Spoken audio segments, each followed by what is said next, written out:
You remember way back when reality television was the way people described the nightly news? The unscripted genre has completely changed the landscape inside the screen you're watching right now. But how has it altered the meaning of the word reality?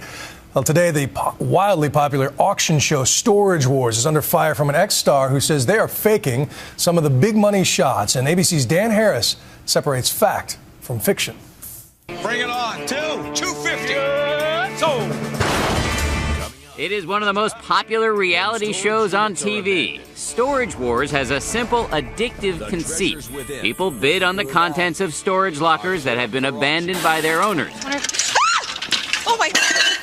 What happened? There's a body in there. Inside, they find either the worthless flotsam and jetsam of people's lives. What's this? Not good. Or hidden treasures. Silverware set. This is at least 300. One of the star storage warriors is this guy, David Hester, known as the Mogul, a man who, like any good reality luminary, has a signature motto, which he hollers during the auction.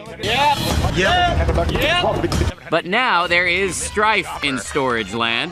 This one's not for me. The Mogul has hired a big-shot Hollywood attorney and filed a lawsuit alleging that A&E, which airs the show, has committed a fraud on the public. Hester says the producers regularly salt or plant the storage lockers with valuable or unusual items to create drama and suspense. Wow, check these out. He points to specific examples, such as this stack of old newspapers announcing the death of Elvis Presley.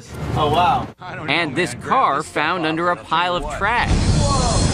It's a BMW Isetta. Hester says after he complained, he was fired. A&E, which is half owned by Disney, the parent company of ABC, told us today they will not comment on pending lawsuits. But one of the show's producers did say this recently. I can honestly tell you that the stuff found in those containers are found in storage containers. Now, although he did admit they sometimes move items from one storage locker to another. Hello. This is not the first time the level of reality in reality TV has been questioned. Recently, a former participant on HGTV's House Hunters, which follows families choosing a new home, said producers knew she and her husband had already purchased their new home before they taped the show in 2006. Finally, the producer just said, do whatever. So we called our very closest and kindest friends who were that generous, and they offered up their houses for us to tour as our pretend decision-making houses. In a statement, HGTV said, "We aren't showing a documentary, we're simply entertaining our viewers."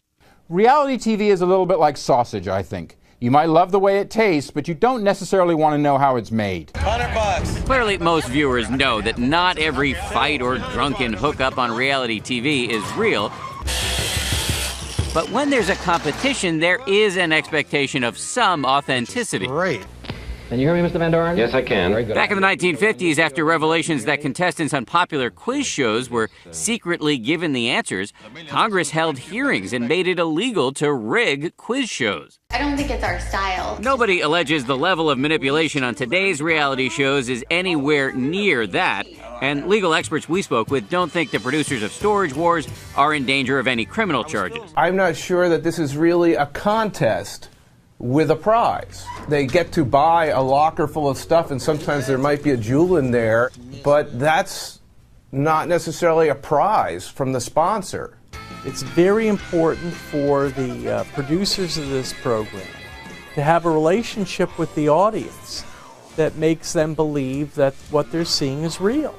And if this can be annihilated, not only in a legal court, but in the court of public opinion, it can undermine the ratings greatly. Which is why at least one observer tonight is advising A&E that whether the Mogul's allegations are true or not, they settle this case and end this story.